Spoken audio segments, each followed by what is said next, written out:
Well, good morning. Good morning, Father. Thank you. So there's a story about a couple from Minnesota, and they were experiencing a very cold and dreary winter, and so they decided, well, why don't we come down to Florida to experience some good weather? And they said, well, why don't we see if we can stay at the hotel where we honeymooned 20 years earlier? So they made the arrangements. The only little hiccup was the fact that they couldn't get on the same flight. And so they agreed that the husband was going to travel down to Florida on Thursday, and then on the next day, on Friday, the wife would follow. And so the husband arrives safely, he goes to the hotel, he checks in, and he decides to send his wife an email, letting her know that he arrived safely. Well, he inadvertently made a very small mistake. He left out a letter in her email address. So this email went to somebody else.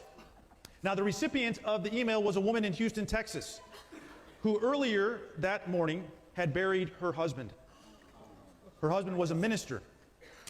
And in the evening, she said, well, let me check my email because I'm expecting that some friends and family who were not able to attend the funeral might be sending me some words of condolence and encouragement.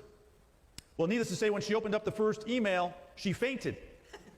And her son ran into the room to discover she was okay, but he looked at the computer screen, and this is the email that he found.